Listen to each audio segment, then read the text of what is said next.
de Donald Trump com essa operação na Venezuela. Agora, eu quero conversar também com o Luiz Cavalgutti, ele que é jornalista especializado em forças de segurança, porque a grande pergunta é: como será o julgamento do Donald Trump, aliás, do Maduro? Porque, assim, a imposição do Donald Trump... Trump é nas urnas. Trump já foi. Trump é nas urnas. Mas como será o julgamento do Nicolás Maduro? Porque é a pergunta que muita gente se faz. Fere a Constituição Internacional, mas aí tem uma lei também nos Estados Unidos que prevê isso. Então eu quero saber dele. Cadê? Já está com a gente? Conectado?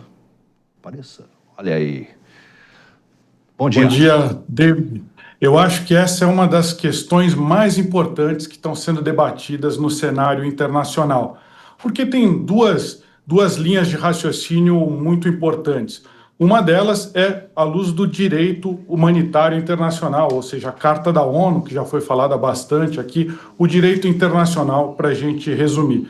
Pelo direito internacional, o que o Donald Trump fez não é justificável, não é legal, porque a Carta da ONU diz que você não pode intervir, usar de força para entrar em outro país para pegar as suas riquezas, que é isso que ele está querendo fazer com o petróleo. Isso estava em vigor até antes da Segunda Guerra Mundial. Na verdade, começou a se debater isso um pouco antes da Primeira Guerra Mundial, mas depois, com o estabelecimento das Nações Unidas, ficou acordado pelos países que você não pode invadir à força outro país para tomar as suas riquezas.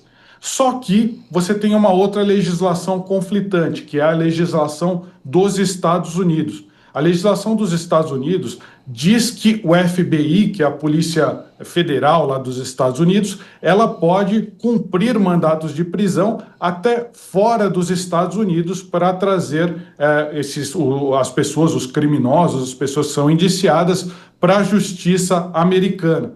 Então, à luz do direito interno americano, eles podem fazer o que eles fizeram. Agora, à luz do direito internacional, eles não podem. O que vai ser considerado na corte americana vai ser o direito interno e não o direito internacional, até porque não existe um órgão, pelo menos um órgão que tenha poder suficiente ou poder de força para ser implementada a lei internacional, porque não existe, em tese, um país que manda mais que os outros países, então não tem uma instância superior na lei internacional, os países têm que negociar. A questão é que tem várias brechas nessa história. Tudo bem, os Estados Unidos podem usar a lei interna para processar o Maduro, mas como que eles vão justificar, por exemplo, as mortes de cerca de 40 pessoas durante esse assalto durante a captura do Nicolás Maduro lá na Venezuela? Aí já é um pouco mais difícil de justificar, mas também tem precedentes, principalmente lá em 1989,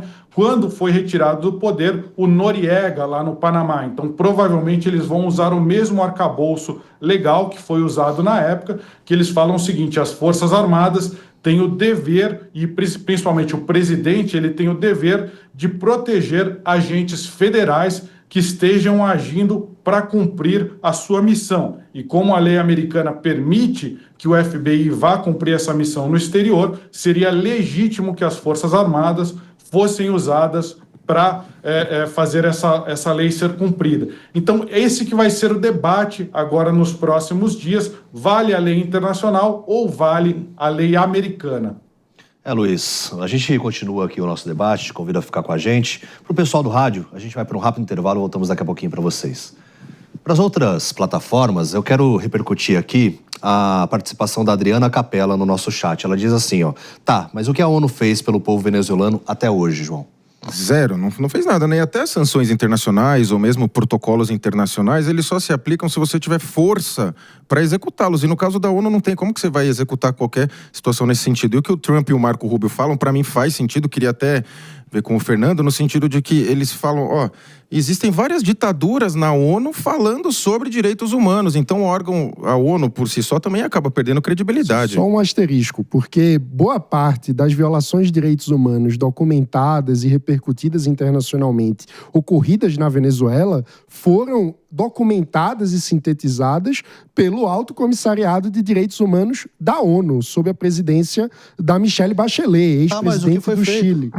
Isso é a geração desse documento que torna completamente irrefutável a existência de tortura, de violação de opositores e que, portanto, documenta a Venezuela como uma ditadura de fato, foi produzida pela ONU. Então, a gente pode dizer que isso é pouca coisa diante do problema prático. Exato. Mas É um passo necessário, é um passo mas necessário. não houve efetividade ali para o povo. Exato. E também a gente precisa entender qual é a competência de cada esfera existente na governança global. Basicamente, o que a ONU faz é como se fosse assim: você está dirigindo um carro, comete várias infrações, leva a multa, mas aí você continua andando com esse carro sem ser apreendido. O famoso da ONU é: vou enviar observadores não armados para acompanhar tudo.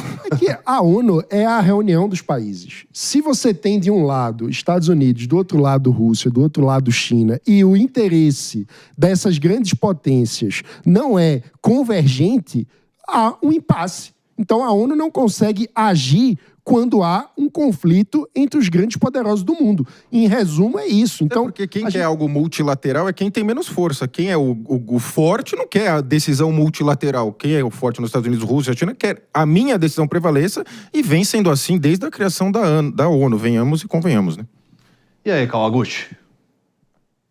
Eu acho que você tocou num ponto muito importante, David. Se pode não deve haver essa intervenção, mas o que foi feito até então para você acabar com a ditadura? A gente tem que lembrar que a ditadura do Maduro é uma ditadura que fazia perseguição, assassinatos, proibia o trabalho da imprensa. O governo do Joe Biden tentou tirar ou enfraquecer essa ditadura por meio de sanções. Não funcionou. O governo Lula tentou manter o diálogo, chegou a fazer uma aproximação diplomática com o Maduro para convencê-lo a fazer eleições limpas, e as eleições não foram limpas. Então eu acho que a gente está diante de um dilema ético, né? Por um lado, não deve haver essas intervenções internacionais, porque senão o mundo vai se tornar muito mais perigoso, porque em vez de valer a lei, vale a lei da força, vale a lei do mais forte. Mas, por outro lado, como que você consegue intervir num país que é totalmente ditatorial? Já foram tentadas diversas formas de acabar com esse regime e não deu certo até agora. E eu lembro para vocês, está todo mundo falando em mudança de regime, mas a gente tem um regime decapitado, porém o chavismo continua lá. A Delcy Rodrigues é uma das principais representantes do chavismo. Então acho que seria prematuro a gente falar em mudança de regime nesse momento. É, exatamente essa que é a questão, né? Pode falar, Diego. Kawaguchi. Só vou pedir para você ser breve. Antes do Kawaguchi responder, eu vou fazer a volta do rádio. Pergunta bem objetiva. Pode ser, nós acompanhamos que nos últimos dias China e Rússia se manifestaram sobre a invasão, repudiando, mas alguns analistas, inclusive eu, acredito que nós estamos diante de um grande acordo, inclusive, entre Estados Unidos, China e Rússia, que permite que esses países exerçam a sua influência sobre os seus territórios próximos. Qual que é a possibilidade dessa ser a realidade? Bom, a gente só vai esperar um pouco para você responder, que eu vou recepcionar agora o pessoal que está nos acompanhando pelo rádio. O Diego Tavares acabou de fazer uma pergunta. Pode ser mais sucinto e retomar? Kawaguchi, nós estamos diante de um acordo entre Estados Unidos, China e Rússia para que essas grandes potências possam exercer sua influência nos seus territórios mais próximos? Essa questão é importantíssima e ela, infelizmente, também não tem uma resposta única para ela. Eu concordo contigo que tudo está cheirando a uma espécie de acordão entre as grandes potências do mundo. A gente estava falando em mundo multilateral, que é esse em que as nações se reúnem na ONU para dirimir controvérsias, em contrapartida ao que nós chamamos de mundo multipolar, que é aquele que as grandes potências exercem influência nos seus chamados quintais, nos países mais fracos que ficam em volta. No caso, os Estados Unidos querendo exercer influência sobre a América, a China querendo exercer influência ali na Ásia, no Sudeste Asiático, e a Rússia nos países da ex-União Soviética.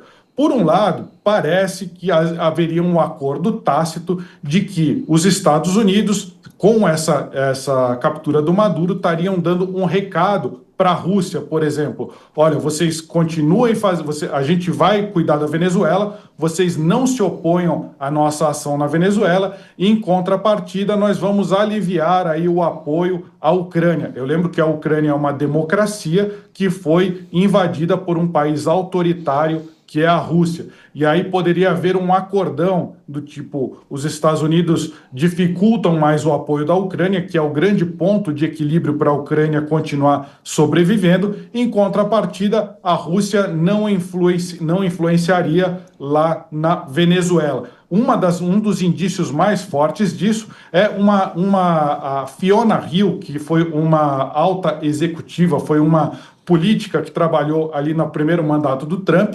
Ela agora é analista do Brookings Institute e ela chegou a dar declarações ao New York Times falando lá em 2019, era esse acordo que estava na mesa. Olha, Estados Unidos, vocês podem entrar na Venezuela, mas não se oponham se a gente fizer alguma coisa nas ex-repúblicas soviéticas. E aí eles já estavam pensando em invadir a Ucrânia. Isso é outro indício que eles já estavam pensando, já desde aquela época, em invadir a Ucrânia. Então tem vários fatores apontando para esse acordão. No caso da China, a China, o que ela ganhou dos Estados Unidos para não se opor foi mais ou menos 1 ano de moratória para poder continuar comprando aqueles chips de alta tecnologia que a China precisa tanto e só os Estados Unidos e Taiwan aí conseguem fabricar. Então, tanto Rússia quanto China teriam ganho benefícios para não se opor, não fazer uma oposição muito veemente a essa ação dos Estados Unidos. Agora, o outro lado que deixa esse raciocínio mais difícil. Rússia e China não teriam muito o que fazer para impedir essa ação dos Estados Unidos. Eles estavam vendidos também. O que a Rússia poderia fazer? Ela está numa guerra de atrito com a Ucrânia. Ela não teria, como, em hipótese alguma, como mandar tropas do outro lado do planeta para se opor aos Estados Unidos. Ela poderia mandar uma arma nuclear. Poderia, mas isso significaria arma nuclear, significaria destruição mútua assegurada, que a Rússia também não quer.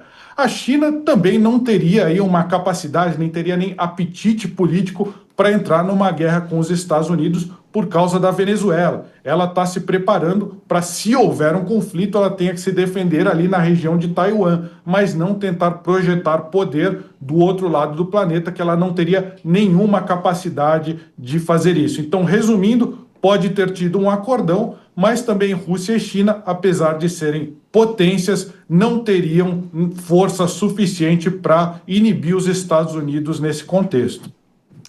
Tá certo, Luiz Kawaguchi, especialista em forças de segurança, jornalista muito competente, participando aqui do Morning Show. Muito obrigado pela sua presença.